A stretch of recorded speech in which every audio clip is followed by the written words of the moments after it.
Yo, what is going on, guys? Winter Kills here, and welcome to the Marincess guide. That's right, it is finally here. I've been meaning to make this video for a very long time now. I realized the last guide I put out, which was for Earth Machine, which has quickly become my most viewed video, so thank you to anybody that watched that. And that video came out in November of last year, so I realize it's been a very long time since I've put out a guide, but here we are to fix that.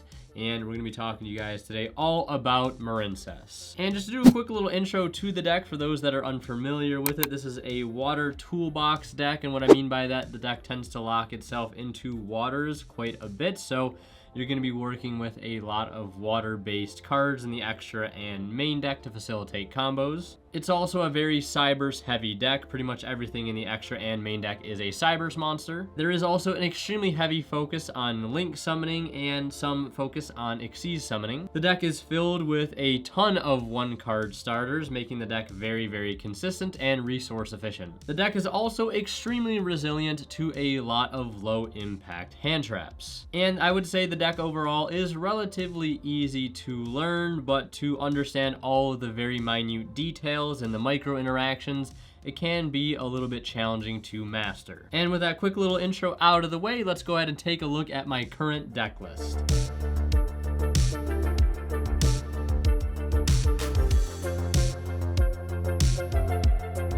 Alright everybody, welcome to the deck profile segment of the video, and in this portion of the guide, I'm going to be showing you guys my current Marincess deck list, my pure version, card by card, going in as much detail as I can, extra deck and side deck. I'll also be showing you guys what the shark variant I have looks like, so you can kind of see how differently they are built.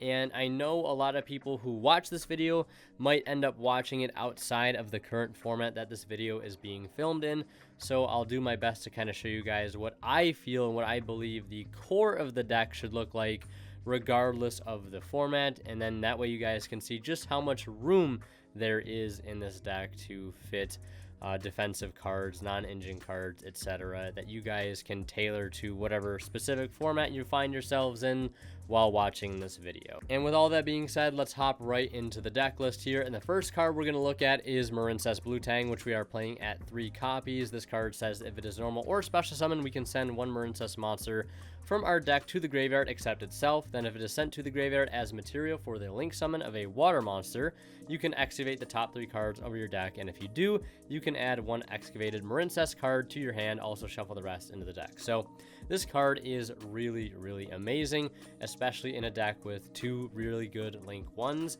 This card also does not care about hand traps like Ash, Veiler, or Imperm, as your opponent could stop you from sending a card to the grave, right? But then you could just link it off and then potentially grab a card off of it for free, essentially making them go minus on that hand trap interaction. Now, this card does care quite a bit, though, about things like Ghost, Ogre, and Gamma.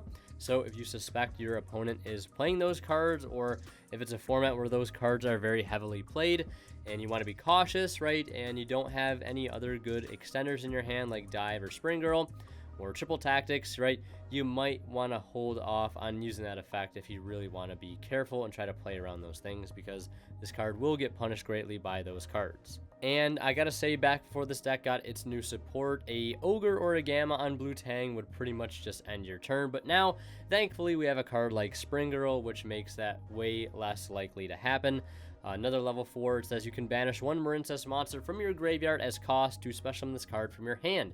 If this card is sent to the graveyard as material for the link summon of a water monster, you can send cards from the top of your deck to the graveyard equal to the number of Marincess monsters you control.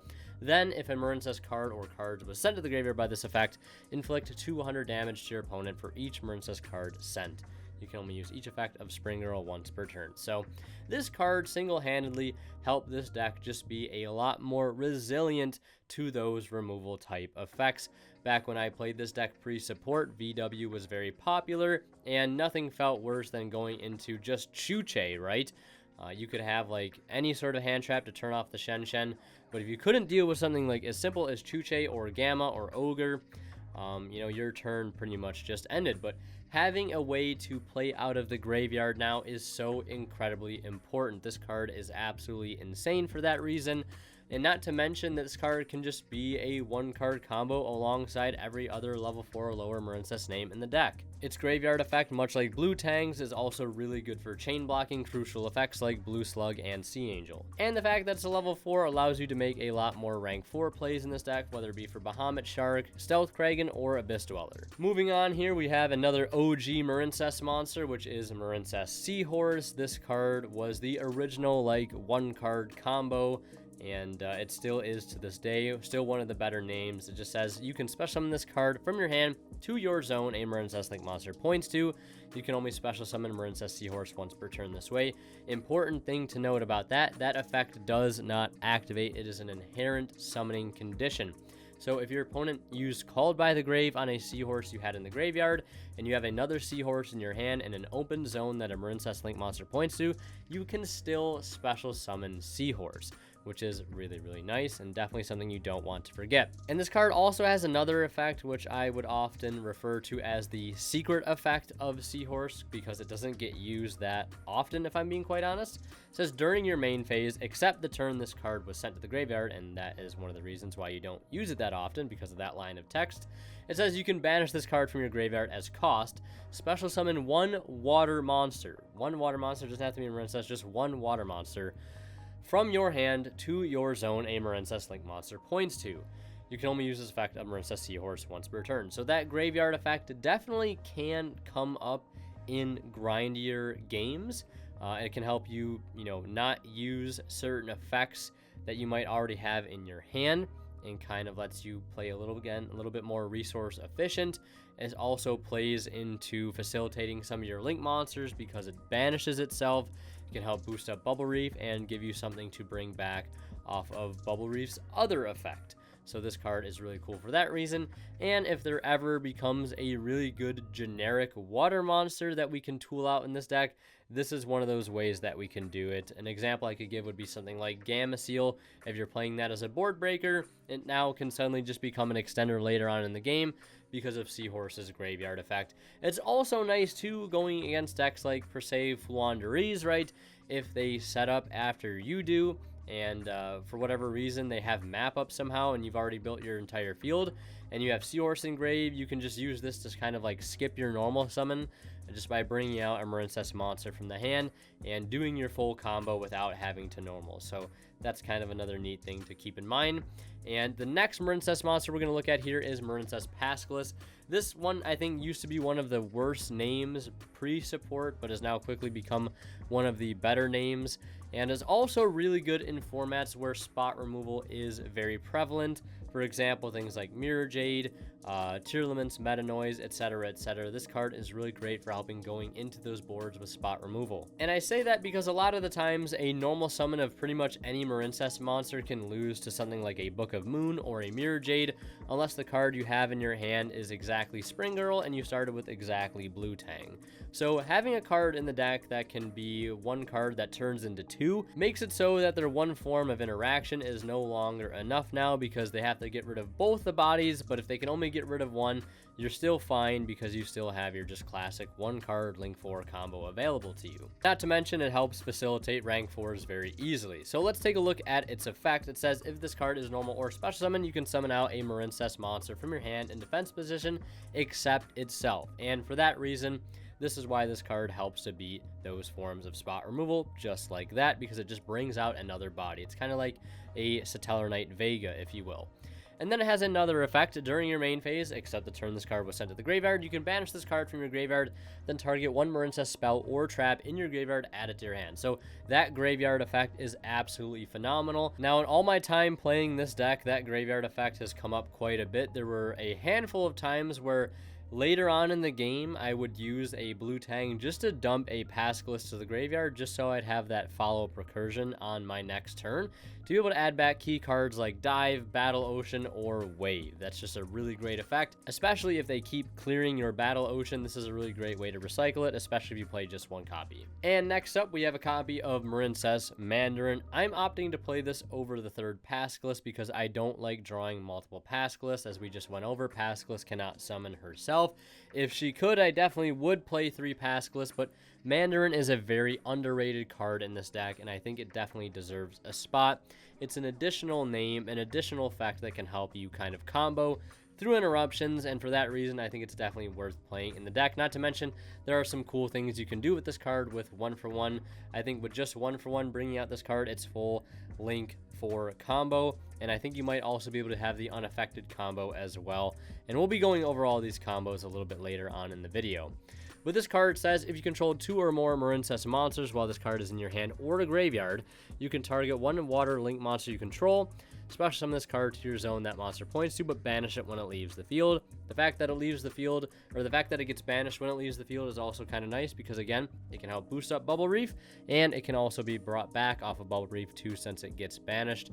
But yeah, it's a nice little extender, not super hard to fulfill those requirements, and I think I would just rather have it in the deck over something like a 3rd Pascalis. At least I found that in all of my testing with this deck. And finally, the last Marincess monster we have in the deck to go over is Marincess Sleepy Maiden, a level 5, the only level 5 that's worth playing in my opinion. It says you can target 1 Marincess card you control, special summon this card from your hand, and if you do, it gains this effect. While this card is in the monster zone, the targeted card cannot be destroyed by your opponent's card effects. Then it says you can banish this card from your graveyard, then target 1 Marincess Link monster you control. Equip it with 1 Marincess Link monster from your graveyard. You can only use each effect of Marincess Sleepy Maiden once per turn. So not only is it a really easy to fulfill like summoning condition extender, it also is like a pseudo Battle Ocean. This is why I play this card. I don't really play it for the extension purposes. The fact that it's a level 5 kind of sucks, honestly, because it's the only Marincess monster in the deck that you can draw on its own and not do anything with. Everything else is a 1-card starter. But for the simple fact that this card can allow you to equip a link to any Marincess link that you have is really, really strong. Again, it's a pseudo Battle Ocean for that reason. And there's a 1-card combo that you can do with Blue Tang that lets you end on Argonaut with a Spell Trap Negate live. In order for it to be live, you need a link equipped to it, and that combo doesn't get you access to Battle Ocean, and the only reason that whole combo is possible is because of Sleepy Maiden. So I think for that reason, Maiden is mandatory as a one-of. Yes, it can brick in some hands. It's not the greatest extender, but again, for that clutch graveyard effect, it's very important. And it's also another effect that banishes, which can again help boost up Bubble Reef and get her to absurd attack points to be able to swing for game. So those are all the Marincess monsters. Now we're going to go over the Marincess spells and traps that we're playing in the deck. All right, so the first spell we're going to be looking at here is Marincess Dive. This card says activate one of the following effects. For the rest of the turn after this card resolves, you cannot special summon monsters except water monsters. Target 1 non-link Marincess monster in your graveyard, special summon it, so just kind of like a Monster Reborn in theme. But it also says if Marincess Battle Ocean is in your field zone, special summon 1 Marincess monster from your deck, so like a Drytron Nova. And yeah, I mean, just reading the card, it really doesn't need much explanation to understand why this card is really good and why it should be played in the deck. Turn 1, it helps you recover through interruption and build better boards, and in turns 3 and beyond, it can help you just make bigger pushes, go for some rank 4 plays, and be able just to overall establish a better field or potentially go for a game. And for this reason, I definitely think it's a good card in the deck at 2. I wouldn't play 3 strictly because it is very searchable via the Sea Angel. I definitely wouldn't play 1 because you do want to see it a little bit more often. Hard drawing this card doesn't feel bad. Hard drawing multiples definitely does, so that's why I personally stay away from 3. If you wanted another Reborn type card in the deck, I would just recommend playing a Monster Reborn and 2 Dive, because like I said, drawing multiple dive is just not a good feeling. And it's also a hard once per turn. It says you can only activate 1 Marincess dive per turn. So important with that wording though there, it says if you can only activate 1, if they negate this card using a card that negates activations, you have another copy, you can use it again. And then we have Marincess Battle Ocean, which is definitely one of the centerpieces of this entire deck. Field spell, it says all Marincess monsters you control gain 200 attack. Also, each one gains 600 attack for each Marincess card equipped to it. Monsters you control in the extra monster zone that were link summoned, using Marincess Crystal Heart as a material are unaffected by your opponent's card effect. So yes, this deck is capable of making towers like monsters via the field spell. There's also other ways to make your monsters a towers using a trap in the deck, which we'll get to next. And it says when you link summon a Marincess monster to the extra monster zone, etc. in the damage step, you can equip up to 3 Marincess link monsters with different names from your graveyard to that link summon monster. And that's it right there. Also important to note that last effect is not a once per turn, which means you can use that effect as many times as possible. Also, keep a note, it is a when effect, which means it always has to be chain link 1. So let's say you link for a Marbled Rock using an Anemone, and you have Battle Ocean up. You can't go chain link 1 Anemone, chain link 2 Battle Ocean. You have to go chain link 1 Battle Ocean, chain link 2 Anemone, which is great most of the time because it means you can chain block this card from getting hit with Ghost Ogre, and you definitely don't want this card getting Ogre if you can help it, because it's a very, very strong card to have. It allows your cards to be towers when they're summoned with Crystal Heart. It allows to boost up your monsters by quite a bit of attack, 2,000 total if you have 3 equips. 600 for each, and then the 200 additional boost. And it also allows your Argonaut to be a negate, because this is what is mainly equipping things to it to have that effect become live outside of Sleepy Maiden. And if I'm being totally honest, the second Battle Ocean really doesn't come up for me. I think it's only come up maybe less than like 5 times over the several months that I've played this deck and the countless matches that I ended up playing with it. But like I said, if you want to play 2, I definitely wouldn't disagree with that. 3, on the other hand, I definitely would never play 3 Battle Ocean. And the last Marincess card in the deck is arguably one of the best traps ever printed. It says, if you control a Marincess Link monster, target 1 face-up monster your opponent controls and negate that face-up monster's effect until the end of this turn. Then, if you control a Link 2 or higher Marincess monster, all face-up monsters you currently control are unaffected by your opponent's card effects until the end of this turn. If you control a Link 3 or higher Marincess monster, you can activate this card from your hand. That's right, it is an imperm that makes everything you control currently unaffected by card effects that you can fire from your hand, and it's also not a once per turn. Now, you might be thinking this card's insane. Why are we not playing more? Well, to answer those questions, A, it is searchable off of our new Link 3 Coral Triangle, and B, drawing multiples of this card is so terrible.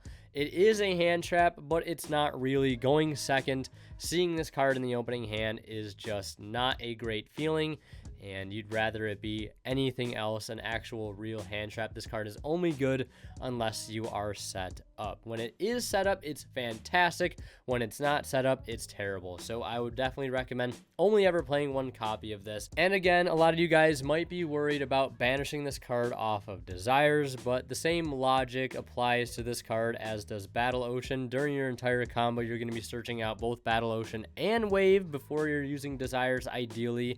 So again, this card is never in the deck when you're banishing those 10 cards. Now, really quickly before we move on from this card, I do want to bring up a couple sort of like ruling things. The first being that if this card does not successfully negate the monster that it is targeting, I do believe, and somebody can correct me if I'm wrong, that the unaffected portion of this card will not be applied. I believe it does have to successfully negate in order for everything you control currently to be unaffected by your opponent's card effects. And secondly, this makes all cards you currently control, all monsters you currently control, unaffected by your opponent's card effects. Not just Marincess monsters. That is all monsters. So if you have like a Phantasme on your field, a Nibiru, a Totally Awesome, a Dweller, whatever, that monster will be unaffected by your opponent's card effects. So yeah, card's insane. Now we're going to move on to the other non-engine cards that I feel are very, very important to play in this deck. The first being Cyanide Mining. Just searches any Marincess monster in the deck that is level 4 or lower. Searches everything outside of Sleepy Maiden. Incredible consistency card. With the deck being a 1-card combo deck, you don't really care too much about the discard, and a lot of times the discard can just outright be hand trap bait to rip something out of their hands with Triple Tactics talent. And for that reason, I think Cyanide Mining fits perfectly in this deck at 3 copies. Next up, we have 2 copies of Pot of Desires. I think this card is also phenomenal in this deck. There are so many 3-ofs in this deck that you can just basically use this card all day and never really care. The important one is that we do have in the deck, again, can be searched out before we are ever forced to resolve this. And for that reason, again, I feel like this card is just at home in this deck. Moving on, we have 2 copies of Triple Tactics Talent. I think this card fits very, very well in here. There are tons of ways to bait out hand traps in this deck just by using something like Blue Tang, Cyanide Mining, Pot of Desires, etc., etc. There's so many ways to sort of force hand traps out of your opponent's hand, and a lot of times those hand traps just simply won't matter because, like I said earlier, low impact hand traps really do not affect this deck at all, and Triple T is just so at home in this deck, being able to punish incorrect usage of hand traps and low impact hand traps in general. I don't think I've ever resolved the hand effect of Triple T more in a deck than I have in this deck because, again, somebody ashes Blue Tang or ashes Cyanide Mining, you have a Seahorse in hand, and still it's just absolutely free. And like I also said, you know, it kind of goes both ways. This deck can die to some very high impact hand traps like Nibiru, Gamma, Ghost Ogre. This is a really high impact card to try to go toe to toe with those cards, and again, rip a card out of the opponent's hand as sort of like a last ditch effort, or use the Pot of Greed like effect to try to draw into some way to recover. So I think this card, again, is just fantastic in here. You can consistently resolve all 3 effects. The draw 2, the take you can also resolve because we were playing Iria in the extra deck, so we can pretty much link off with whatever we take. And a majority of the time we can find ourselves resolving the look at hand effect because, again, we will have a way to play after a low impact hand trap. And now here, the other spell that I'm playing that some people might not know what it is Cyanide Crosswipe. I'm opting to play this as a main decked out to Mystic Mine, and it is the only main decked out to Mystic Mine currently. So tribute a Cyberus monster, then target 1 card on the field. That is the cost. Destroy it. I like this card in here a lot over something like Harpy's Feather Duster or Cosmic Cyclone because it just offers more utility. I like this card because it can destroy monsters, not only just spells and traps, which can open up the opponent's field to be able to push for a game. This deck also kind of just lacks removal, and I like having a card that's just generic removal, not just spell trap removal or just monster removal. I like that this card can sort of fulfill both roles, and not only that, there's good synergy with this card too, and something like Coral Anemone. If we have Argonaut up and we bring up an Anemone to negate a spell or trap, we can cross wipe the Anemone away, clear a card they have, and add a card back off of our Anemone. So I like this card quite a bit as a main decked out to mine. I did play this deck for a good while without a main decked out, but right now, especially after the recent ban list and mine still being at 3, I feel like you have to play something, and this is probably the best card to be able to do so, again, just because of how versatile it is. And now we're going to go ahead and move on to the hand traps. Like I said earlier, this deck is capable of fitting a ton of hand traps in, and this format, I'm opting to play 3 copies of Ash, 3 Nibiru, 3 Imperm, 2 DD Crow, 2 Valor, and 2 Ghost Bell. I wanted to play 3 copies of each of the most impactful hand traps and the most generic hand traps I could, and I also wanted to play cards like DD Crow and Bell to counteract Tearlament. I also like Bell as being a way to sort of deal with and interact with Adventurer cards, being able to stop Enchantress, and Valor is also, again, good just for the generic spot negation. For the extra deck, we are going to start with our Xyz monsters. The first one we have here is number 4, Stealth Kragan, a card if you're not already playing Marincess, I highly recommend to do so, especially if you're playing Nibiru. This card takes 2 level 4 water monsters. It says all face-up monsters on the field become water. Once per turn, during the main phase, quick effect, you can destroy 1 water monster your opponent currently controls. And if you do, inflict damage to your opponent equal to half the attack it had on the field. So if they have a Nibiru token on their field that's like, I don't know, 8,000 attack or whatever, it is currently becoming a water. You can pop it with Kragan and then just burn them for like 4,000 damage.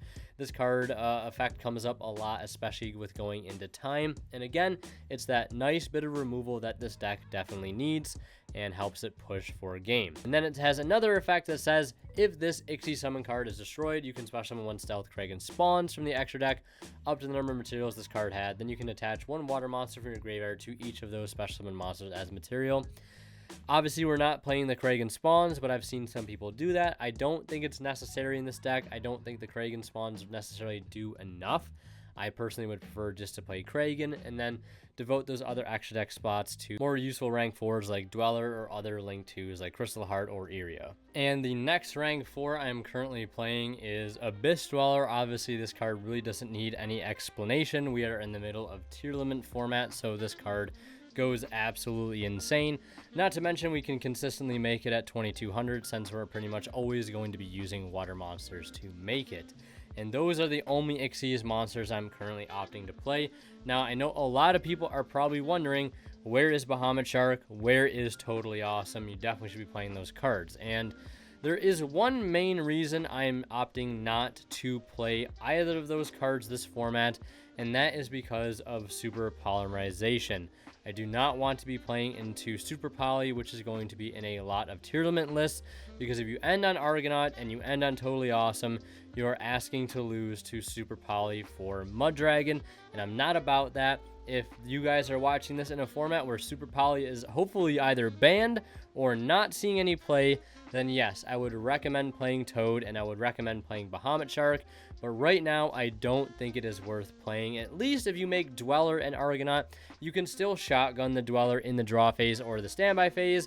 And even if they do Super Poly your board or they Lava Golem, whatever it may be, it still means tier limit is not going to be able to do anything against you that entire turn. So it doesn't really matter that they Super Polyed your board away, because you probably are getting follow-up off of your Coral Triangle, and you're also getting a follow-up card that you're adding back off of Anemone too, since that would be hitting the grave as well. So yeah, for those reasons, I'm not playing Bahamut and Toad. I know a lot of people, again, are going to be shocked by that, but the simple fact that Super Poly exists right now, I just don't want to lose that card for free, so I'm opting just to stay clear of Toad and Bahamut and things like that. And I know also you could argue that Toad helps beat Nibiru, but the only true combo that Toad is beating Nibiru with is a 3-card combo, and I also don't want to try to bank on seeing that combo very consistently to beat Nibiru. When I have things like Crystal Heart to do that same job, and I also have Triple T to kind of hopefully rip that card out of their hand before they resolve it if they hand trap incorrectly, or we just punish them with Triple T afterwards and rip another card out of their hand. So moving on, we have our first Link 1 here, which is Marincess Sea Angel.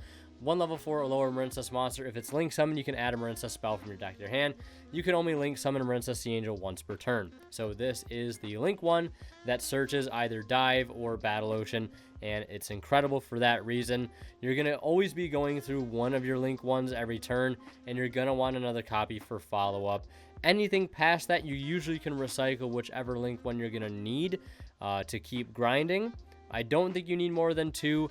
I think you definitely need more than 1, but you definitely don't need 3. So next up, we have Blue Slug, 1 level 4 or lower Marincess monster. If this card is Link Summon, you can target 1 Marincess monster in your graveyard except itself. Add it to your hand. Also, you can not special summon monsters for the rest of this turn except water monsters. You can only Link Summon Marincess Blue Slug once per turn. So this card offers some recursion like a lot of other cards in the extra deck. You'll see that in just a moment, but the great combo to do with, Blue Tang is just normal Blue Tang, dump Seahorse, link the Blue Tang into this, Chainlink 1 Blue Slug targeting the Seahorse, Chainlink 2 Blue Tang to excavate 3, right? You'll get a random card ideally off of your Blue Tang, and then you'll add back the Seahorse off of the Slug. And then you have a zone to summon the Seahorse too, in order to keep comboing, and then you link into Sea Angel, etc., etc.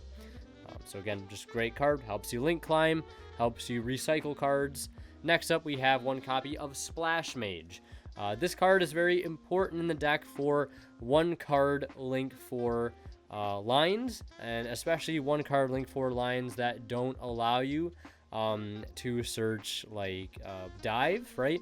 And lines that you want Battle Ocean with. So like if you open just Seahorse or if you open just Pascalis, you need Splash Mage to be able to make a full link for field. Without Splash Mage, you won't be able to do it. And yeah, for that reason, you got to have Splash Mage. It doesn't come up all the time, but when it does come up, it's like super, super important and allows you to make a play that you would not have been able to make otherwise. Next up, we have Iria the Water Charmer Gentle. This card I like in here quite a bit. Allows you to make a body at least through Nibiru. If you can stick another body on field, you can link off the token in this into this card. Moving on, here we have our first link 2, which is Splash Mage, a card you might see in other Cybers decks like Adagnister and Mathmech. Definitely deserves a spot in the Marincess extra deck as well. We play this card because it allows us to do some one card link 4 combos in certain like situations where we don't have access to other extenders. For example, if you open up just Pascalis, right, without Splash Mage, there is no way to turn just Pascalis into a link 4. But with Splash Mage, we can normal the Pascalis, link for the Sea Angel, grab Dive, bring back the Pascalis, make Splash Mage, bring back the Pascalis, link for Anemone. Anemone brings back the Splash Mage, which is importantly a link 2 with 1500 or less attack. And then we can link the Anemone and the Splash Mage into either Argonaut or Bubble Reef. So for that reason, you've got to play Splash Mage, because there are going to be some times where you see something just like Pascalis on its own, or you see something just like Mandarin or Seahorse on its own, and you're gonna need something like Splash Mage in certain situations to combo into those big link 4s. You can also use it to get into things like Marbled Rock after making a link 4, sort of like the normal way. And that's kind of clutch too against decks that are playing things like Contact Fusion or Kaijus, because you can still establish 2 link 3 or higher monsters, which allows Wave to be live even after you lose one of them. So for those reasons, we have to play the one of a Splash Mage. Next up, we have Iria the Water Charmer Gentle. This card you definitely don't have to play, but since I have some room for taking out Toad and Bahamut this format, this card is basically just a no-brainer. It allows us to be able to link off the things we're taking with Triple T. It's also a card we can make after getting hit with Nibiru. We can link off the token and any other name we can stick to the field into this card. And if it gets cleared, right, we can search an extender or a starter for our next turn. I've even had some plays where I've linked into this mid-combo, crashed it into something, and search out a Spring Girl to be able to do full combo in main phase 2. Yeah, so I like this card quite a bit. There's also some cool things you can do with like Secret Village. If you end on this card and a link 4, you can be able to slap Secret Village onto the field, which is kind of cool. But this is basically just a card to be able to have in the extra deck to be able to link things off that you take with Talons and to be able to recover after getting hit with Nibiru. Not to mention, it's also pretty crazy in the mirror match and any deck that's still summoning Toad or any water monster in general. Next up, we have a copy of Crystal Heart, which is a card I haven't been playing in Marincess up until lately. But now that I have room again from cutting Bahamut and Toad, this card has sort of found its way back into the extra deck. The main reason we play this card is just to be able to make our link monsters essentially a towers while the field spell is up. You can also make this card early in your combo, because while it's in the EMZ itself is just unaffected by card effects, so it kind of can insulate you from Nibiru a little bit if you open, the right set of cards. But outside of that, there's really no other noteworthy effects about this card to kind of go over. And again, we just kind of play it just to make our stuff immune right off the rip. Next up, we have 2 copies of Coral Anemone. This card is a mandatory 2 of in the extra deck at least. Definitely don't play 1. You could play 3 if you wanted to, and you maybe wanted to cut the Crystal Heart, but the third one doesn't ever really come up. And if you do need a third one, oftentimes they have a way to get it back off of Blue Slug or your Marbled Rock. Basically targets a water in the grave with 1500 or less attack, and then special summons it to a zone this card points to. Also, you get locked into waters for the rest of the turn. And then it says if this card is sent from the field to the graveyard, you can target one Marincess card in your graveyard except itself, add it back to your hand. So the cool thing you can do there is, like, let's say you wave your opponent and then you negate something with Argonaut, and then you cross wipe the Anemone away, or you send it with Droplet, whatever it may be. You can add back the wave, and then you can use wave again on that same turn. Next up, we have Marincess Marbled Rock. 2+ water monsters. You can target one Marincess card in your graveyard except itself, add it to your hand. So again, more recursion. Blue Slug is adding back, Anemone is adding back, Marbled Rock is also adding back. And then it also says when an opponent's monster declares an attack, you can send one Marincess monster from your hand to the graveyard. For that battle, monsters cannot be destroyed by battle. Also, you take no battle damage. So Elijah Green kind of showcased a really cool interaction with this card at the 2022 Nationals, is that if your opponent summons a monster and you have Gozen matchup, right, and they are stuck with like an unfavorable attribute, and you have this card up, they can't crash that monster off the field because it makes it so monsters cannot be destroyed by battle, so they cannot clear their own monster, and you take no damage, and this thing will be probably 4,500 with Battle Ocean up, so they're going to take a lot of damage and not be able to clear their monster off the field, so long as you have a Marincess monster in hand to send off with it. But yeah, this card is great, and just allows you to add back things like Wave and Stop attacks, which is cool. Next up, the other Link 3 we are playing, Marincess Coral Triangle. This card is bonkers. 2+ Marincess monsters. Keep that in mind. This is not just water monsters like Marbled Rock or Anemone. This one specifically needs 2+ Marincess monsters to be able to go into. It says you can send a water monster from your hand to the graveyard as cost to add a Marincess trap from your deck to your hand. And that searches Wave, which is insane. If only your opponent controls a monster, you can banish this card from your graveyard as cost. Special summon water link monsters from your graveyard whose combined link rating equal exactly 3. You can only use each effect on Marincess Coral Triangle once per turn. You cannot special summon monsters the turn you activate either of this card's effects except water monsters, so keep that in mind as well. If you use Pankratops, Psyframe Gear Gamma, Adventurer cards, you cannot use Coral Triangle later on in the combo because of that line of text. It is not the same as other cards like Blue Slug, which say for the rest of the turn. This says for the entire turn, so again, keep that in mind. Next up, we have Great Bubble Reef. 2+ water monsters to get into once per turn. During each standby phase, banish a water monster from your graveyard or face up field. Draw a card. Each time a monster or monsters is banished face up, this card gains 600 attack for each until the end of this turn. So this card can get huge against certain decks that like to banish, for example, like Dragon Link or Sword Soul or the new Bisted deck. This card can just get absolutely huge and essentially unable to be dealt with against certain matchups. And it also has a great effect that says you can send one water monster from your hand to the graveyard, special summon one of your banished Marincess monsters, which is great because we have a lot of effects that end up banishing. Marincess cards like Spring Girl can banish something like Argonaut to be brought back with Bubble Reef.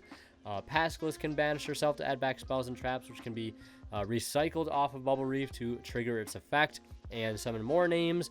We can get back Mandarin after it's banished. We can get back Seahorse, etc., etc. And we can also get back Sleepy Maidens. And last but certainly not least, we have a copy of Marincess Aqua Argonaut, which also takes 2+ water monsters to get into. While this card is in the extra monster zone, your opponent's monsters cannot attack any monsters except this one. Your opponent will overlook this effect quite a bit, so make sure you try to catch them on this. And if they do try to attack anything else, again, remind them that they have to attack this card, and oftentimes it's going to be 4,300, which means they're crashing something and taking a ton of damage. It also says you can only use each of the following effects of Marincess Aqua Argonaut once per turn. You can target one water monster you control and one card your opponent controls, return them to the hand. So it can just be kind of compulse, it can return itself too, interestingly enough. It can also return things that you summon off of dive to be added back to the hand also. And then it says during your opponent's turn, when a spell/trap card or effect is activated on the field, a quick effect, you can special summon one of your Marincess monster cards equipped to this card. And if you do, negate that activated effect. This does not negate activations, it negates activated effects. So for example, if your opponent has Branded Lost up and you activate Branded Fusion, you can still negate the Branded Fusion because you are not negating the activation, even though it says activated effect. It's just talking about effects that activate. We're not negating any activations. Which is good because that means if we're negating a card like Tactics that says can only be activated once per turn, and we negate it with Argonaut, it means they can't activate a second copy, which is kind of nice based on the wording of this card. So that is the entire extra deck, and now we're going to move on to the side deck. To start things off with the side deck, we have 3 copies of Gozen Match, and I think this card will pretty much always be a staple in the side deck, mainly because of things like Stealth Kraken making everything they control water, so you can kind of lock them with Kraken and Gozen Match. And you might also say, well, doesn't Gozen and Nibiru kind of conflict? Well, that's why I'm opting to side Gozen Match, because in some matchups where we don't want that confliction, we can just side out the Nibirus and put the Gozens in. I'm also siding a copy of Called by the Grave because we are playing an absurd amount of hand traps, and I don't want to Called by something during game 1, making one of the hand traps in my hand dead, and this has come up several times in decks where I played a lot of hand traps and Called by. So I'd rather have this just be in my deck for going first, where I'm having things like Gozen Match potentially take out other hand traps. that I don't have to worry about called by potentially, you know, negating my own things. You could arguably just take this card out of the side deck entirely. Again, I think Tactic is just a better called by in a deck like Marincess, because the only hand traps you really ever care about in Marincess are things like Gamma and Nibiru, which call by cannot stop anyways.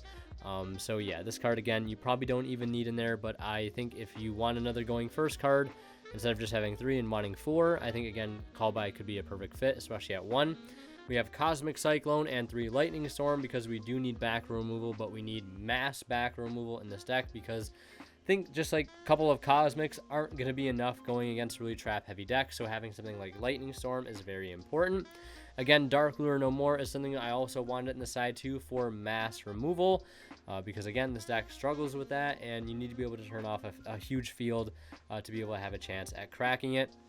And last but not least, we have the Psy-Frame package for when your hand trap count just simply isn't enough. I think I would side this in against decks that, again, I need more hand traps against, plain and simple. I would side out things like Tactics, Crosswipe, and probably a Signet Mining to fit this whole package in. That way we have 3, 6, 9, 10, 11, 12, 13, 14, 15, 16, 17, 18 hand traps post side, which will give us an absurd chance of seeing 2 or more, and hopefully it being enough to stop our opponent dead in the water for our 1-card combo to go in. So yeah, that is the entire main, extra, and side deck. Right now, I'm also going to highlight everything that I think is mandatory within the main and extra deck, regardless of the format. Everything else you're seeing not highlighted is something that can be switched out depending on the format. And now let's go ahead and jump into the Shark build. Keep in mind, again, the hand trap portion of the deck is really just build dependent. Same thing with the side deck. You can ignore that for now as well. But everything that is highlighted is basically essentially the core of the deck and how I would play it. 3 Abyss Shark and 2 Silent Angler, I think is the perfect ratio. Especially if you are going to play Desires as well. You don't want to worry about using Desires and getting rid of both Silent Anglers, making your Abyss Shark dead, because if you do not have a card to add off of Abyss Shark, you cannot summon it. So keep that in mind. And also playing more rank 4s in this variant, I think makes more sense because of Abyss Shark. And the nice thing about this version too is you can consistently beat Nibiru anytime you open up Pascalus plus Abyss Shark, and we'll show those combos off a little bit later. So there is the Shark variant, and that is also going to conclude the deck profile portion of the video.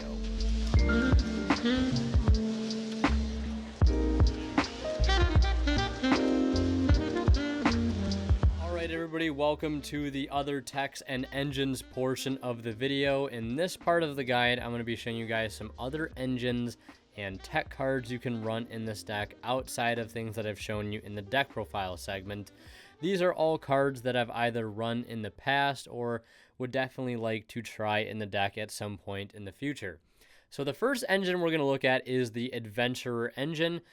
This is a pretty popular variant of the deck. I've played it myself in the past, but my main gripe with this variant of the deck is that when you use Adventurer cards, you cannot access Coral Triangle, which means you cannot access Wave. So I don't really think this version of the deck really adds anything super spectacular. Yes, there is good synergy with not really needing to resolve your normal summon effects, because you'll just be linking them off into things like Slug and Sea Angel, and then anything that you normal summon, you can just resolve its effect when you special summon off of Dive. So again, the no normal summon effect restriction doesn't really affect Marincess too much, but you're trading essentially Griffin Rider for Wave, so it's not really adding too much. It's not like you're adding extra interruptions. You're just like swapping out an Omni Negate or like a big Imperm for an Omni Negate, I guess. It really depends on what you value more. And it also makes the deck play into things like Lava Golem more often because you're adding on Argonaut and Griffin Rider. It also makes the deck more prone to things like Dark Ruler as well. And not to mention, you're adding 2 bricks into the deck, 3 bricks technically, with the Adventurer, the Griffin Rider, and the Draco back. There's also some cool synergy with Enchantress being a water monster. You can summon it to the field while you have a token and link it into your various Marincess Link monsters as well. But yeah, I think this engine's only okay at best. I don't think it's great. I don't think it's better than the pure variant. But if you want to run it and you want to take advantage of adventure cards, then by all means, go right ahead. Now, the next engine kind of pairs with this tech card here, which is Testudo Arat Newman. Now, I would have put the whole Frog engine here, but Ronan Tonin obviously did recently just get banned. And that was a pretty viable engine you could splash in here, especially with Dupe Frog. There's a really cool 2-card combo that you could pull off with Swap and Seahorse that ended on Toad, Dupe Frog, and Argonaut. But obviously with Ronan being banned, that's no longer a thing. But you could still technically play Swap Frog with its synergy with Anemone and things being like a Marincess sprite elf, if you will. But you can use the Swap Frog to dump Testudo Arat Newman, which is a Aqua monster that can be brought back off of Coral Anemone. It says neither player can special summon a monster with 1800 more attack. It's kind of a cute engine. You can 1-for-1 this card out as well, but I don't think it's that great. It's really just like a gimmicky thing at the end of the day. Next up, we have Gameciel, the Sea Turtle Kaiju. The cool synergy with this card is that you can bounce it back with your Aqua Argonaut and then summon it to your opponent's field again, clearing another card. It's a really spicy interaction, something I've yet to try myself, but I've heard a lot of people have some good experience with it, so definitely some food for thought. Next up, we have what I think is the second best Marincess trap in the archetype, and that is Marincess Circulation. Target 1 water link monster you control, return it to the extra deck, and if you do, special summon 1 Marincess link monster from your extra deck with the same link rating but a different name. But it cannot attack directly or be destroyed by battle this turn. This is treated as a link summon. So with that line of text there, it is important to note that it will trigger Battle Ocean. It says if you control a link 3 or higher Marincess monster, you can activate this card from your hand, much like you can with Wave. So this card is great for being able to dodge certain effects, tagging out your Bubble Reef in the standby phase into an Argonaut ready to be a spell trap negate in the main phase is nice, so you can kind of get, access to, the best of both worlds, getting the draw in the standby and then having the spell trap negate. You can also like fire off a wave, use circulation, use the Anemone to add back the wave, and then you have an Argonaut with a wave in hand, so 2 more interruptions. The only thing I don't like about this is it's just like a really bad card to draw most of the time. It is a really fantastic card when it resolves, but I just really don't know if it's necessary. I wouldn't blame anybody for playing it, but I just definitely think it's maybe not needed. It's still a really, really cool card, though, and wish it would have gotten a foil print in that Legendary Duelist set. Next up, we have Monster Reborn. Like I touched on in the deck profile, if you wanted to play a 3rd dive, I would recommend just not playing the 3rd dive and playing Reborn instead, because this can bring back your links as well. It is kind of a blowout after getting hit with Nibiru. And the last sort of main decked card here is Link into the Vrains. This card I thought when it first got announced would be insane in Marincess, but I've kind of realized after the fact that it really just isn't that great. What this card does, it says it special summons 1 monster from your hand, but negate its effects. Then immediately after this effect resolves, link summon 1 link monster using monsters you control as material, including that monster. This link summon cannot be negated. Also, your opponent cannot activate cards or effects when a monster is link summoned this way. If a link monster or monsters you control is destroyed by battle or card effect while this card is in your graveyard, you can banish this card, add 1 monster from your graveyard to your hand with the same original type as one of those destroyed monsters. You can only activate 1 Link into the Vrains per turn. So yeah, if I'm being honest, this card on paper seems really, really strong, but I think in reality it just ends up being kind of lackluster and is basically just kind of like double summon for the deck when the deck really doesn't need it. The coolest thing I've heard people do with this is like, normal summon Danko Sekka, then you can use Link into the Vrains to bring out a Marincess monster to like play into backrow decks really well. But even then, like, it's a 3-card combo, and that is kind of what this whole thing kind of sets up, is like 3-card combo hands where you have like a normal summon play, you have Link into the Vrains, and then you have another monster to keep playing afterwards. When I'd rather just see a normal summon with 4 hand traps. I don't know. This doesn't really like fix anything with the deck.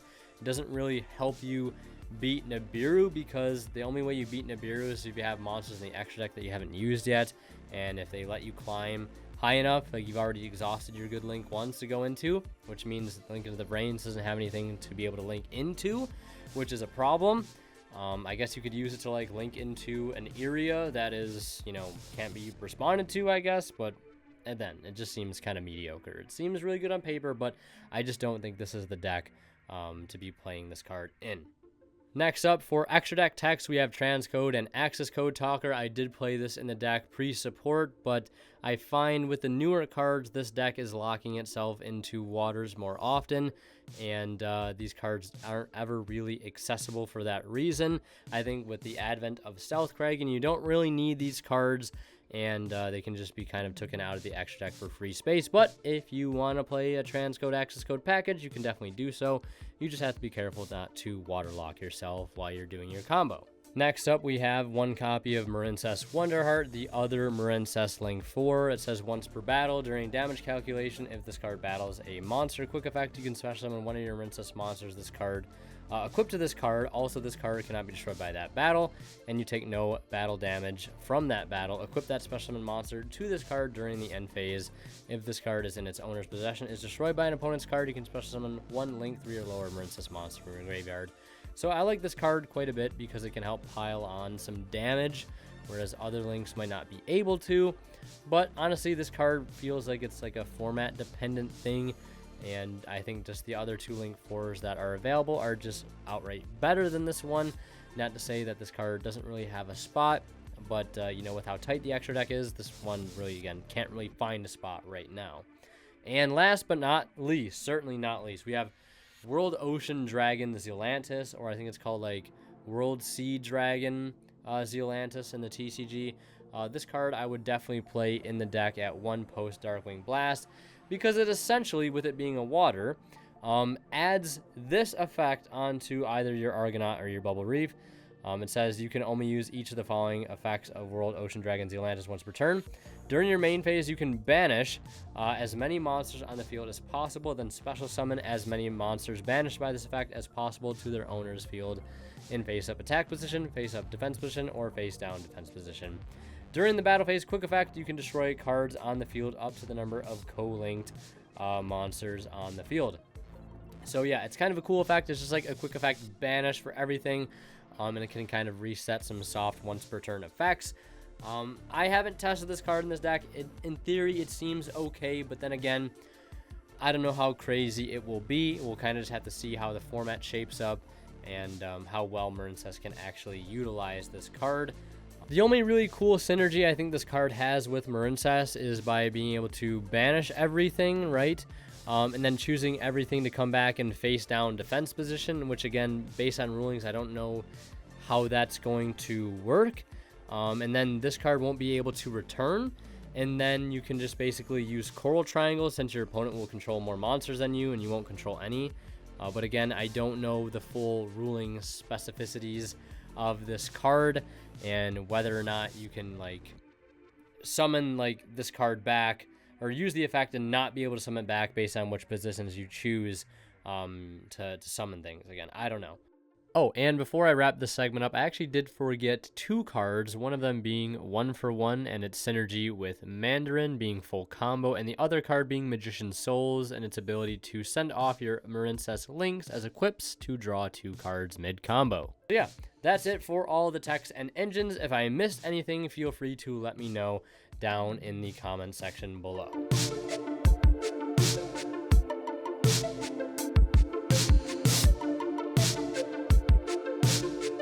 Everybody, welcome to the combo segment of the video. I have quite a few combos to showcase to you guys.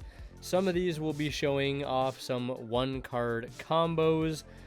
Some will be showing off some combos that enable some rank 4s like Bahamut Shark and Abyss Dweller. I do have a combo to showcase that is specific to the Shark variant, and I'll also be showing you guys how to play through some hand traps like Gamma and Nibiru, and a little OTK line, like a little bit of a turn 3 example on how I would kind of completely rebuild my field after exhausting everything I had in hand and my entire board being pretty much cleared. So the first combo we're going to look at is probably the most standard, which is just the 1-card Blue Tang line, which is going to just be started by normal summoning Blue Tang and dumping the Sleepy Maiden. Importantly, you have to send Sleepy. And then from here, we're going to activate the effects of Blue Slug as Chainlink 1 targeting Sleepy Maiden and Blue Tang Chainlink 2. Now, I don't actually resolve Blue Tang here in the replay because it doesn't matter what we get off of it. We're just assuming that we got nothing off of it, which is always best to assume. So we're going to add the Sleepy Maiden, then we're going to special summon the Sleepy Maiden by targeting the Slug, and then we're going to link to into Anemone, activate Anemone, targeting the Blue Tang to revive, and then linking that off into Sea Angel here. Now, if you wanted to be extra careful with this combo and playing around things like Ash, you could not have used the Blue Tang's effect to go ahead and add back there when you're using Slug, because the only thing you're chain blocking from is Bell, which isn't that prominent this format. And, you know, if they have DD Crow, they have DD Crow. So I guess if you're more kind of worried about it more popular and what might be more like probable to come across, you could have saved the Graveyard effect of Blue Tang for right now to chain block the Sea Angel. But either way, just wanted to bring that up. We're still going to go ahead and grab our Dive here. Importantly, it's got to be Dive. Then we're going to link off into Coral Triangle, use the Graveyard effect of Anemone here, adding back Sleepy Maiden, or you could add back Blue Tang, so long as it is a monster that comes back to your hand. Then we're going to use Coral Triangle to discard the water to add a copy of Wave, and then we're going to activate Dive to bring back the Tang, linking both of those off into the Argonaut, and then we're going to use Sleepy Maiden to go ahead and bring back the Coral Anemone and have it be equipped to the Argonaut. So now we have a Spell Trap Negate live, and we also have the protection and interruption from Wave, and we also have the Coral Triangle follow-up engraved, all just off of one card, right? So again, Spell Trap Negate, if this hits the grave, we get a card back. We have this interruption, we have this as follow-up, and that is some really, really strong follow-up. Plus we would have another 4+ cards in our hand, right? So very, very resource efficient combo, ends on us a couple interruptions. So let's take a look at the next combo. All right, so this combo is going to be showing you guys what to do if you open up just Pascalus. Has to be one of the worst starters, especially on its own. And I'm going to show you guys how to turn this into a Link 4. So we're going to start by normal summoning the Pascalus, linking it into Sea Angel. We're going to go ahead and add a copy of Dive off Sea Angel here. We're going to activate Dive to bring back the Pascalus.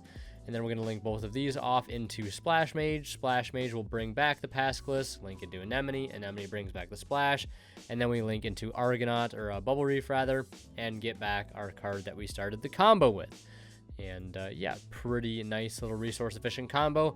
Bubble Reef is also going to net us a draw during our opponent's standby phase, bringing our total cards in hand to what would be 6 cards. And if they're 5 hand traps, right, we're in a pretty good spot, especially just by starting with a basically vanilla as a normal summon. So that's how you play that out. Let's take a look at the next combo. All right, so this next combo is going to show you guys how to make Bahamut Shark plus Argonaut plus Wave. So 3 interruptions off of just 2 cards. This is kind of building off that Blue Tang combo. All we're doing is adding a copy of Pascalus here. So I'll just let this one play out. We normal Pascalus, bring out Tang. Tang dumps Sleepy.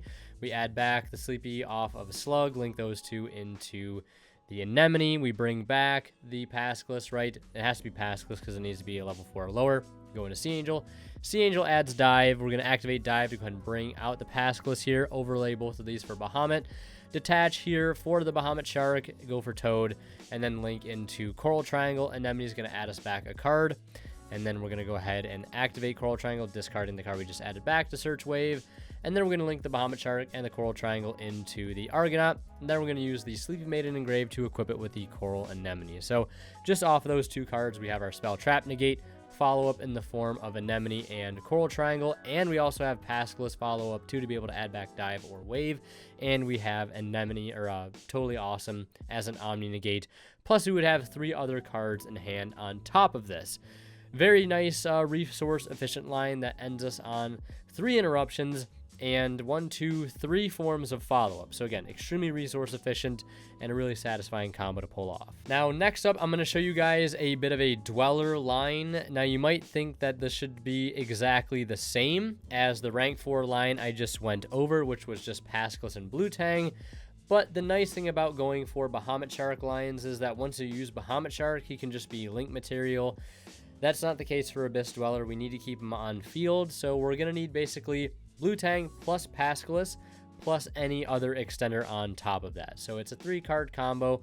I don't really like 3-card combos, but I figured I might as well show it off since Dweller is really cracked this format. So We're going to go ahead and normal summon Pascalus. We're going to use its effect to bring out Blue Tang. Blue Tang is going to go ahead and send here a copy of Spring Girl.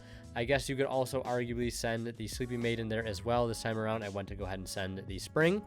Chainlink 1 Blue Slug, Chainlink 2 Blue Tang. We're going to add back Spring Girl. Now here, I could have summoned Spring Girl, but I opted to go for Seahorse. You could summon Spring Girl if you want to do Chain Block your Sea Angel, but it's basically the same combo regardless still. Sea Angel is going to go ahead and add us a copy of Dive, and then we're going to go ahead and link these two into Anemone. Anemone is going to go ahead and bring back the Seahorse, and then we're going to link these into Coral Triangle. Anemone is going to add us back a card. Basically just need this as discard fodder. We're going to discard the Blue Tang, search out our wave, and then from here we're going to go ahead and use Dive to go ahead and bring out the Blue Tang, overlay into Abyss Dweller, and normally this is where we would link with the Bahamut Shark, right? But we need that extra extender in our hand, and this could have been the Sleepy Maiden as well. I just want to go ahead and point that out. So instead of ending on Bubble Reef, if I would have sent a Sleepy Maiden, we could have ended on Argonaut with the Spell Trap Negate live as well. So yeah, keep that in mind for sure. But this is also another board you can make Bubble Reef plus Dweller, so you get the draw in the standby phase. Really depends on what you value more, the draw or the Spell Trap Negate. And we also still have the follow-up of the Pascalus if we detach the Pascalus during their turn, which we should. And we also have the Coral Triangle follow-up. We have Wave, right? And we're drawing a card during their standby phase, our standby phase on top of our normal draw. So that is a Dweller line. Let's go ahead and take a look at the next combo. Now, this next combo I like quite a bit because it shows off how cool Abyss Shark is with the Marincess card. So this combo can be done with any level 4 Marincess monster paired with Abyss Shark. It works best with the Blue Tang because we can send Mandarin in the combo, which lets us end on a little bit better of a board, and we can end on Argonaut instead of ending on Bubble Reef. And we'll show that combo next, but let's go ahead and take a look at just, Spring Girl and Abyss Shark. So we're going to normal the Spring Girl, activate Abyss Shark, summon itself out, and search a copy of Silent Angler. Then we're going to activate Silent Angler to go ahead and special summon it, and now for the rest of the turn, we cannot special summon monsters from our hand, so keep that in mind, but we will not need it, as we're going to overlay into Bahamut Shark here, detach the Spring Girl, and summon out Toad as the 5th summon. And then we're going to link into Anemone. Anemone is going to go ahead and revive the Spring Girl. And then we're going to link off the Spring Girl into the Sea Angel. Chainlink 1 Sea Angel, Chainlink 2 Spring Girl. And we would mill 2 here, and we hit a Seahorse. So that's a nice 200 points of burn damage there. And we're going to go ahead and add Dive. And then we're going to link off into a Coral Triangle here. We're going to use Anemone to go ahead and add back the Spring Girl, which we have yet to summon from the hand yet, but we won't be able to summon it from hand because of Silent Anger. But again, in this combo, we don't need to. We're just going to discard it for Triangle, activate Dive. Dive's going to bring back the Spring Girl, and then we're going to go ahead and make a copy of Bubble Reef. So we have Toad on 5th summon, importantly.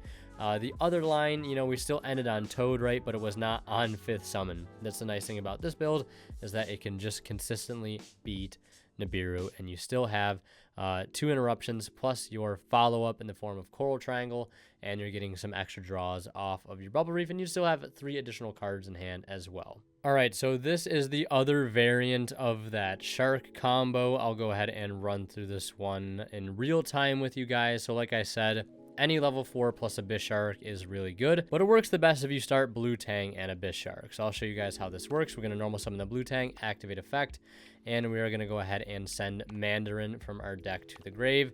And then it's the same thing from here. We're going to activate Abyss Shark, summon itself out, and search our Silent Angler. And then we're immediately going to special summon the Silent Angler. That's our 3rd summon. Overlay both of the Blue Tang and the Angler for our 4th summon Bahamut Shark. And then we're going to detach the Blue Tang to go ahead and special summon the Totally Awesome again as our 5th summon. And then from here, we're going to link off the Bahamut and the Abyss Shark into Coral Anemone. And it's important that our Toad is not in the middle zone, because right now, if we were to summon Anemone here, we need a spot to be able to summon back our Mandarin. So we got to make sure our zoning, it doesn't have to be perfect. Just got to make sure our Toad isn't blocking us. And you'll see what I mean by that here in just a moment. So we're going to summon out the Blue Tang. We already used its on summon effect, so we're just going to go ahead and link it into Sea Angel. Chainlink 1 Sea Angel, Chainlink 2 Blue Tang. Again, we're going to assume that the Blue Tang is going to miss. And this time around, we're going to search Battle Ocean here. We don't need to search Dive because we have an extender in Grave. We're going to activate our Battle Ocean. And this is why I like Mandarin so much in this build, because right now we're locked out of summoning things from the hand. But Mandarin is the only extender that can summon itself from the grave. So we're going to activate this effect, targeting the Sea Angel. And then we're going to go ahead and link off those two into Coral Triangle. We're going to activate Anemone to add back the Blue Tang. We're going to discard the Blue Tang, go ahead and search our wave. And then we're going to link off this and this into Argonaut, activating the Battle Ocean to go ahead and equip all three of the links that are currently in our grave. We also didn't have to use Blue Slug in that line as well.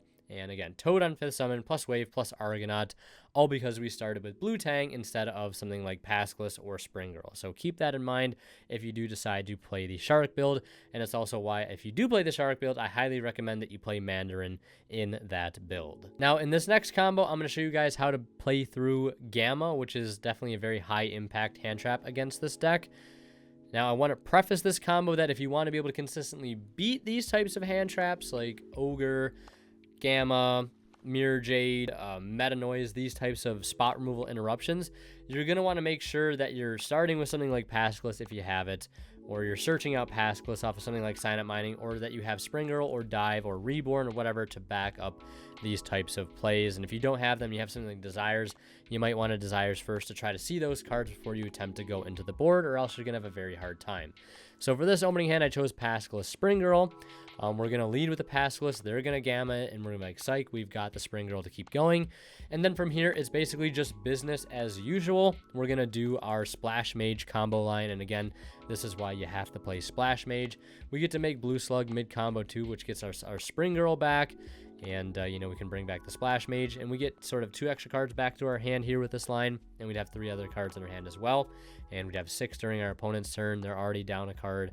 So they're 5 cards in their hand to our 6 once our Bubble Reef draws this card. And the odds of them being a hand trap is pretty high. So yeah, that's how to play through Gamma. Let's take a look at a combo that lets us beat Nibiru. Now, this line doesn't necessarily beat Nibiru, but it can definitely play through it. If we want to beat Nibiru, we're going to have to try to make Toad very, very early in the combo.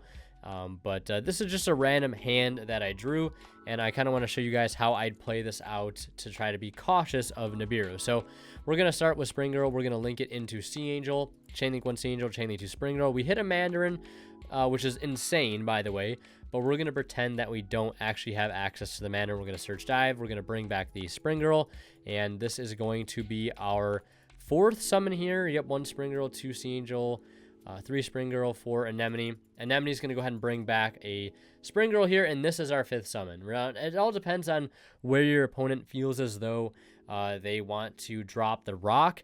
I think it's pretty good to Nibiru before they get Triangle, because they can still maybe get to search Wave.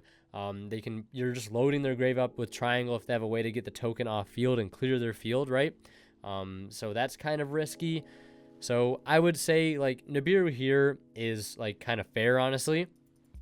So we're going to go ahead and get hit with a rock. Then we're going to use Anemone to add back our Spring Girl, which we have not used yet. And then we're going to use Spring Girl to banish a name. And then we're going to go ahead and link this into Slug. We have not used Slug yet, which is great about Spring Girl lines. We're going to add back the Spring Girl, and then we're going to use Sleepy Maiden, targeting the Slug, linking that into Splash Mage. Splash Mage is going to bring back a card. And then we're going to go ahead and link these into Marbled Rock. And then we can use Anemone. Well, not Anemone. We can use Marbled Rock to add back Dive. And then we can use Sleepy Maiden to equip Anemone. Just like that. And then we have like something like Desires to be able to try to draw into a Wave. If we draw into Wave off it, we're just insane, right? Or we can draw into Battle Ocean. Or we can draw into Seahorse. It'd be really incredible to draw into. Or Sign Up Mining to get to Seahorse, to get to a Link 4. So there's just a lot of ways to beat it. And if you want to be cautious of beating Nibiru, you want to make sure you're kind of like not using the Blue Slug early, because you saw there we needed Blue Slug to be able to keep climbing. So your Link 1 management kind of matters when you're trying to do that. Otherwise, we would just had to make Iria the Water Charmer by summoning out the Spring Girl, or something like that, which is not as great as ending on the Marbled Rock. So yeah, that's how to beat Nibiru. Now we're going to take a look at a cool little turn 3 example OTK. All right, so I'm going to let this one fast forward through the standard combo. I'm just giving myself a mock hand, you know, 2 engine cards, 3 hand traps, very, very standard. Normal blue Tang, dump Spring Girl, Chainlink 1 Slug, Chainlink 2 Tang. Say Tang misses like it always does, you know, and we're just setting up a standard board here, right? Nothing too crazy. And what matters is what we can do basically after we play out our turn and, you know, our opponent plays out their turn.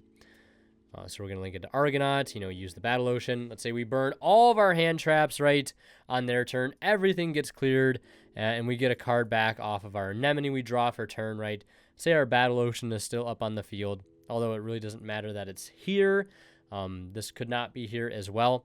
But then we're going to start by activating Coral Triangle, the Soul Charge effect, which is so busted, bringing back these two, and we're immediately going to link 3 into Marbled Rock, activating the Battle Ocean, activating the Anemone, getting us back wave, and equipping 3 immediately, applying pressure with what can be an unaffected 4,500 link monster that can also recur us resources. We're going to special summon Seahorse, link that into Sea Angel, and then we're going to go ahead and search out Dive.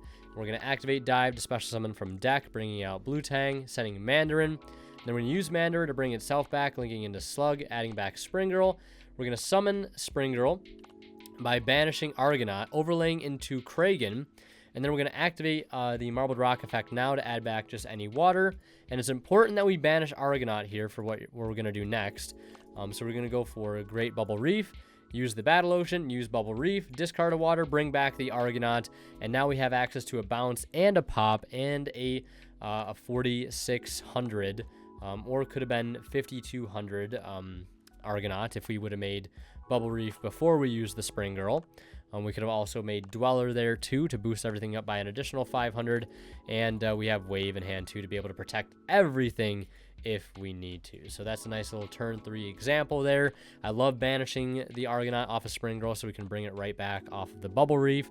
Such a satisfying play line, and always feels good to pull off, especially if it means you're making your Bubble Reef bigger in the process by banishing an additional card. Really quick before we move on, I actually have just a couple more combos I want to add to this segment that I actually forgot about. Let's take a look at them. The first one being just the 1-for-1 combo and how to do two variants of the 1-for-1 combo here actually. One going for the Crystal Heart line you're going to see here. Again, all just off of 1-for-1, and we're going to link into Argonaut and go ahead and add back off of Anemone, recycle a link, equip 3, and that is the combo. Very, very simple. I've shown this combo off several times on the channel before. This obviously does not search Wave. This just goes for the unaffected Argonaut. Let's take a look at the other variation. So we're going to go ahead and open up 1-for-1, discard, go for the Mandarin, link for Slug. Slug will add back the Mandarin, normal the Mandarin, link it for Sea Angel, add Dive this time around, activate Dive, bring back the Mandarin, go into Anemone, bring back the, bring back the Mandarin, then link off the Mandarin, the Anemone into Coral Triangle. And then we're going to add back the Mandarin here off of the Anemone. Obviously, I discarded the Seahorse, but we're pretending this is just something that we can add back, like a hand trap or something. Coral Triangle effect, discard the Mandarin here. Now, you're going to see me pull a card out of the deck here, basically saying that if, with this line here, if you had any way to get to Battle Ocean per se, let's say we already opened up Dive with this hand, or we had like some other form of extender where we didn't like need to search the Dive early on, we could search Battle Ocean. Because in this combo, we don't actually use Mandarin's other effect.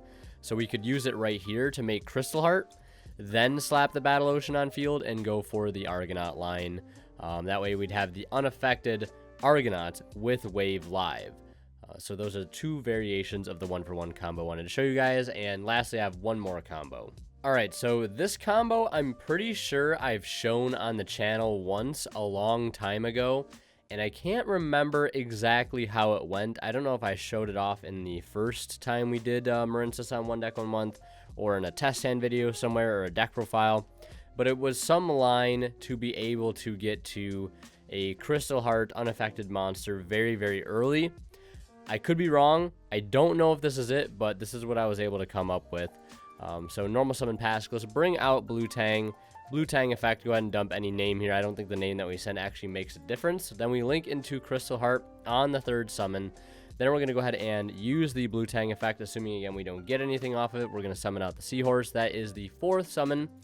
5th summon is Sea Angel. Now, I don't like this line too much, and again, I'm not sure if this is the exact line. If somebody knows it, please fill me in, or if like they found the video where I talked about it, link it below. I'll continue to try to do research, and if I find it, I'll link it up in the top right here so you guys can see it with like a timestamp. But yeah, 5th summon Sea Angel. So if they Nibiru us now, we still get to keep the Crystal Heart on field, and we'd still also have another 2 cards in hand to try to keep going with, if so long as they were an extender at least. But yeah, like it's not the greatest. We still could get hurt by Nibiru pretty hard right here, but they would have to Nibiru us right here. And now at this point, if they don't Nibiru, our Coral Anemone is unaffected. So we would actually equip here with the Battle Ocean, just 1, so it's just a little, you know, better attack stats. And then we bring out the Crystal Heart. Now again, they could Nibiru here, but the only thing that's going to leave is the Crystal Heart, and we still keep our 2800 unaffected Anemone for what it's worth, because the Crystal Heart is only unaffected while in the EMZ. But then from here, if they don't do anything there, we get to climb into our Argonaut pretty much as fast as possible. The main idea behind this is, again, just to climb into Crystal Heart as early and as fast as possible and get to an unaffected Anemone as early as possible. That's kind of the goal with it. That's how you kind of play around Nibiru, beat Nibiru with Crystal Heart, is by getting to that unaffected Anemone as soon as you possibly can. Because again, even if you bring back the Crystal Heart off Anemone and they Nibiru it, fine. It's better than losing your entire field, right? It's not perfect, but again, it's better than losing your entire field. So yeah, those are a couple bonus combos I wanted to add in there. And I think those are all the combos I wanted to showcase to you guys. If anybody else has any combos, feel free to leave them down in the comments below. Since I don't want to only just be sharing my ideas, I want the whole community to get involved and share all of their ideas down below as well.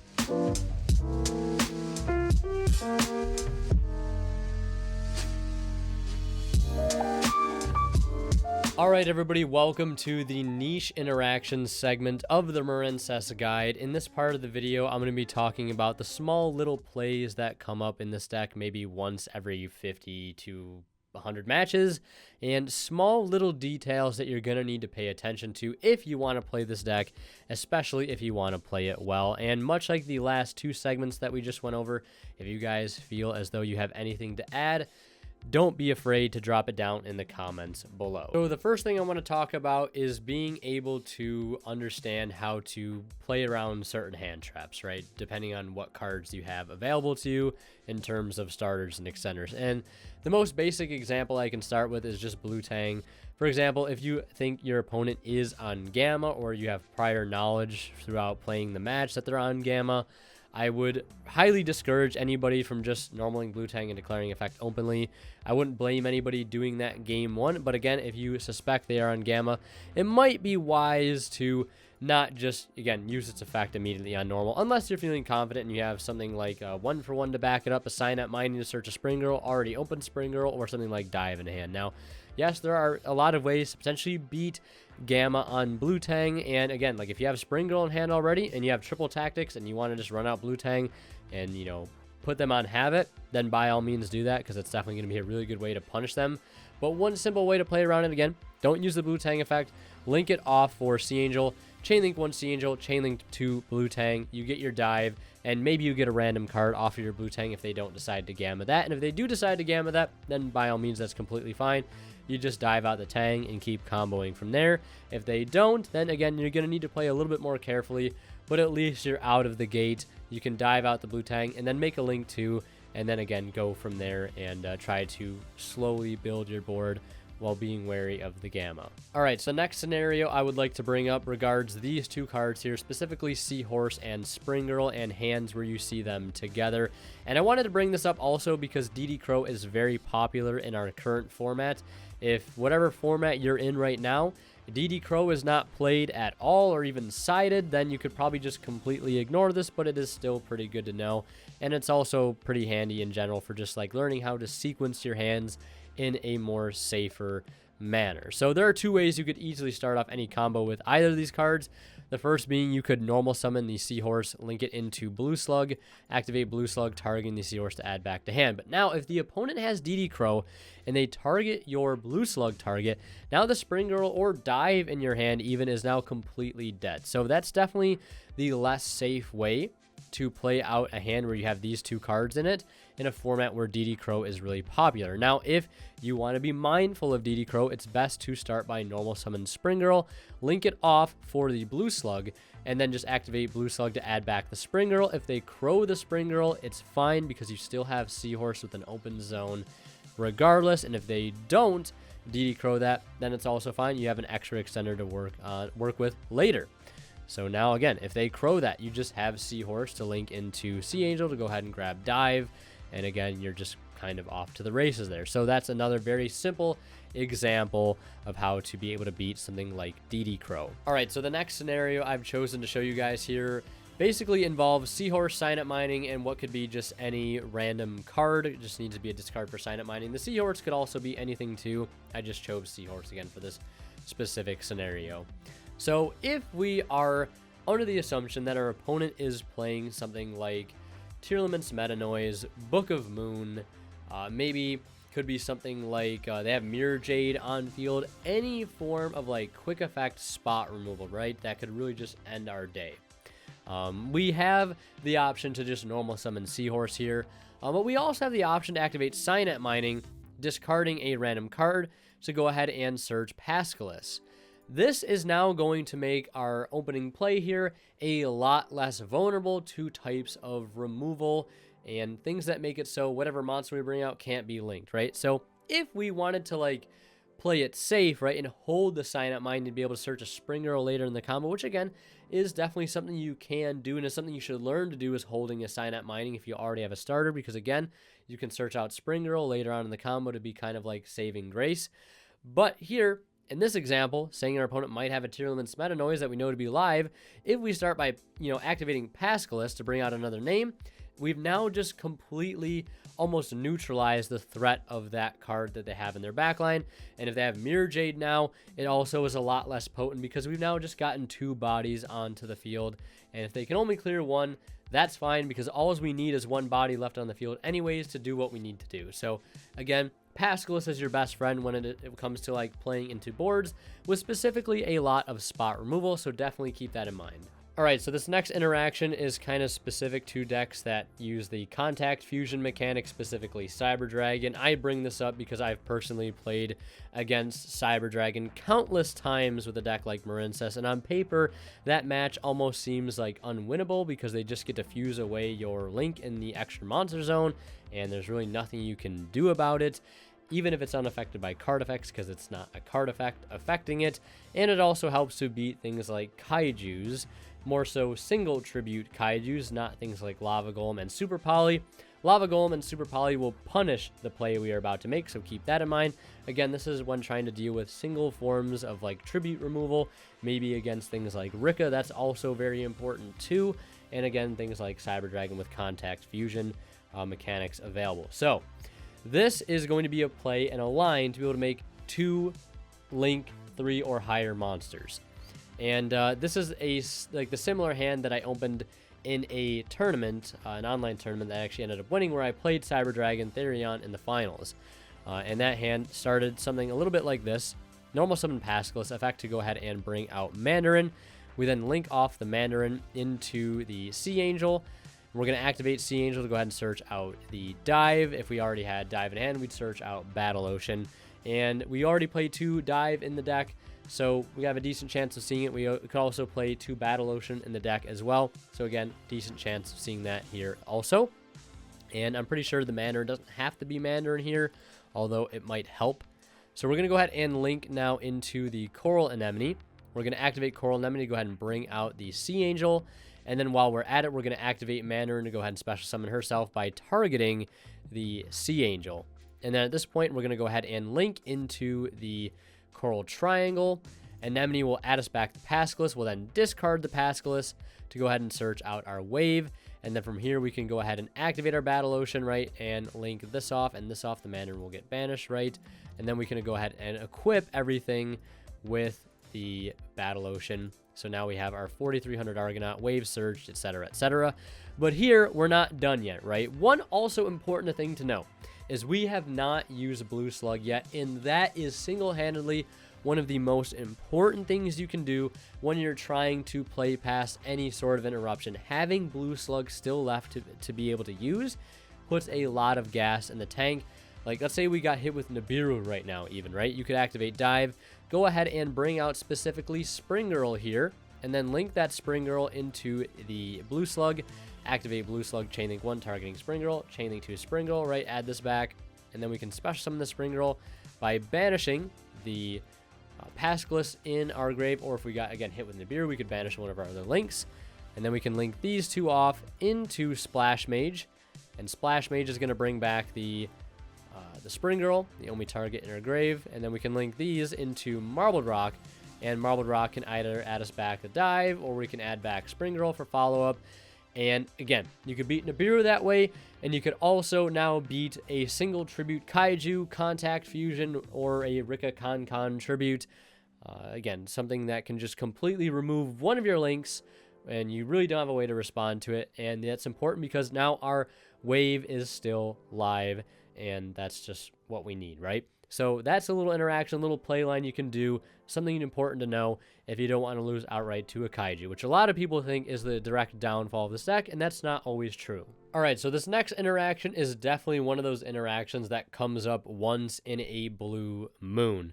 I pulled this off once in a random test hand I did in a test hand video, but it's a really cool line, and I figured I'd show it to you guys because, again, it helps to kind of finesse Nibiru with the help of this card right here, Signet Crosswipe, and I like bringing up combos that beat Nibiru because most of the time, Nibiru really just crushes this deck. So, let's say we normal summon Blue Tang, right, and we go ahead and send something per se like Sleepy Maiden, and I say specifically Sleepy Maiden because Sleepy Maiden works pretty well with this combo.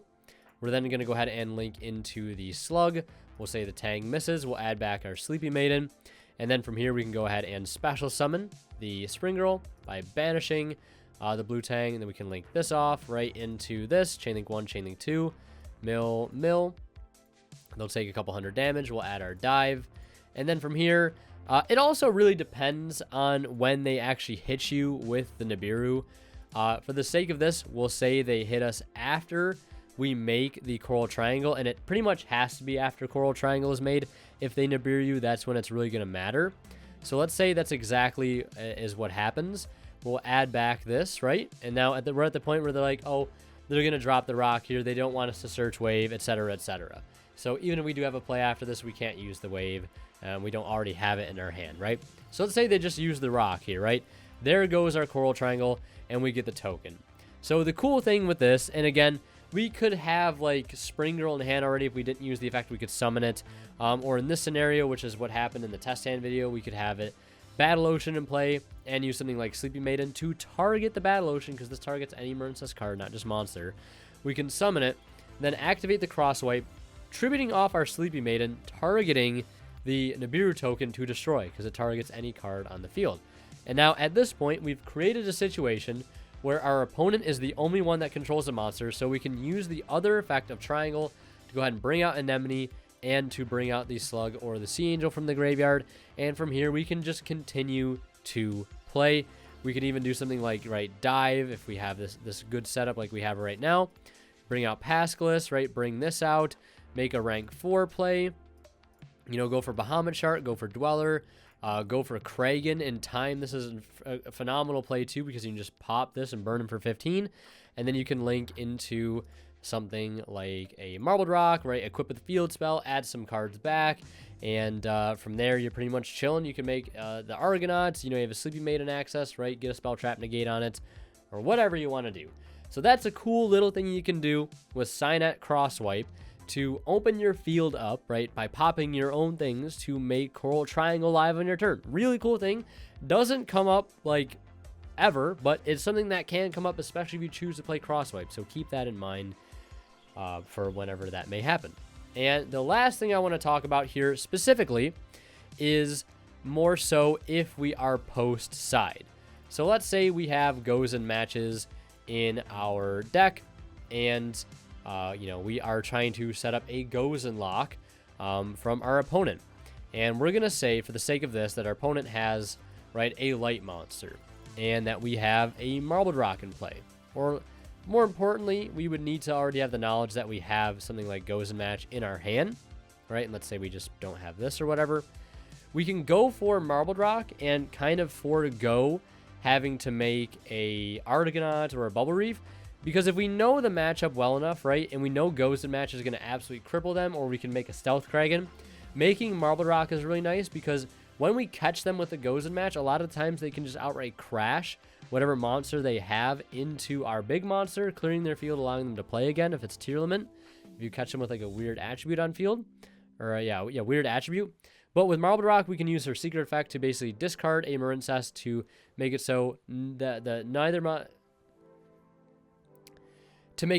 when that monster declares an attack, we can send a Marincess monster. For that battle, monsters cannot be destroyed, and you take no battle damage. Your opponent still takes battle damage. You won't.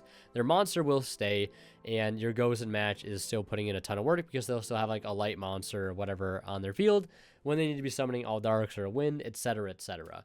Elijah Green showcased this at the NAWCQ. I think I might have talked about this briefly earlier in the video, but I wanted to kind of go over a little bit more detail here in this particular segment. And I think that's pretty much all I wanted to talk about. And another thing too with the Stealth Kraken, popping Nibiru tokens is crazy, because that's an easy way to do a lot of damage without a lot of work, and is really helpful in time, especially if you're using Nibiru in your deck somewhere in the main or side. So I think that's everything I wanted to cover for this segment of the guide. We're going to move on to the last two segments here, which is going to be putting it all together and a little bit of an outro.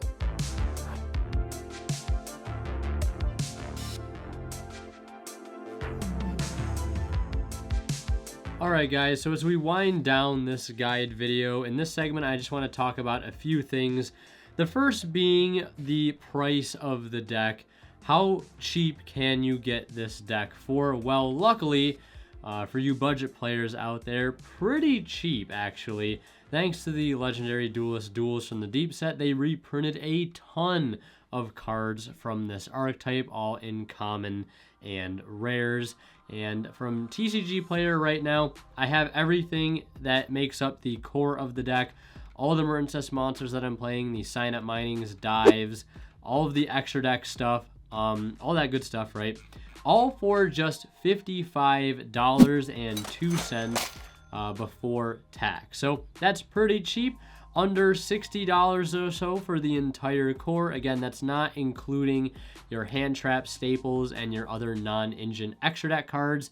It would probably go up a little bit more than that, probably another $100 for hand traps, because hand traps tend to be pretty expensive, although you could definitely cut down on the amount of hand traps you need to buy if you threw in some of the shark cards like Abyss Shark and Silent Angler, which are also relatively cheap right now. And the last thing I want to talk about is, why should you play Marincess? Well, for one reason, I think this deck has a really good surprise factor. A few months ago, this deck was really hyped up quite a bit because of its performance at Nationals, and I think at German Nationals as well.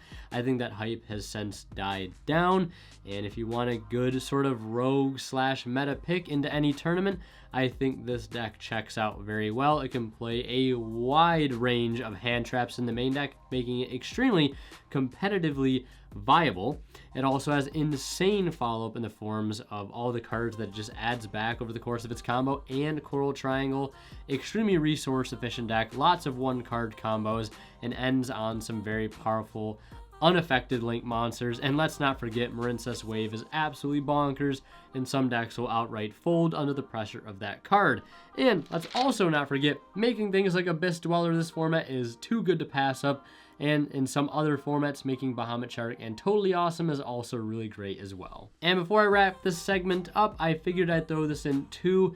If you don't like playing decks that get hurt greatly by Nibiru, this deck is probably just not the deck for you, because this deck does struggle against Nibiru. But luckily, we have things like Crossout Designator, and we also have Triple Tactics Talents, which kind of help to beat those cards.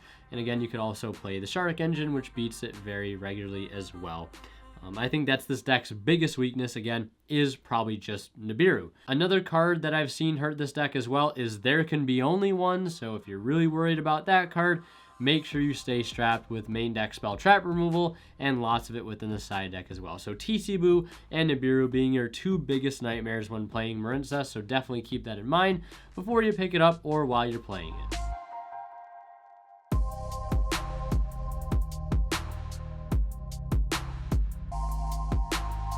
And I just want to say, if you guys have made it to this point in the video, I really appreciate it, and you guys are on your way to Marincess Mastery. For this segment of the video, I just want to do a couple things, is just point out some other content that I've made that you guys can watch following this guide video to, again, give you guys some more ideas and learn how to play this deck more. Up in the top right here, I'll recommend my most recent One Deck, 1 Month, which was Marincess. I guess technically now that would be Rika, but my second most recent One Deck, 1 Month series with Marincess, a series where I basically pick a deck, play it exclusively for a month, and try my best to top and win as many locals as I can with it. And I document my testing and deck building process throughout that entire month and give you guys all my feedback and basically vlog in real time at locals, analyze my matches and all that stuff in hopes to improve and do better at the following tournament. So if you want to see my step-by-step process of playing this deck in tournament and how I build the deck and the theory behind it, definitely check that series out. Also leave a link to some tournament reports up in the top left here, as well as some deck profiles and other test hand videos too. So check out all those other works if you want to get more info and more knowledge on how to be the Marincess Master. Also, I believe DB Grinder has uploaded some Marincess high-rated stuff as well a few weeks back, so definitely check that out. And yeah, that's pretty much gonna do it for the Marincess guide. This video was probably 2+ hours long, and if you guys watched the entire thing, I really appreciate it. And as always, Winner Kills signing out. We'll see you guys in the next one.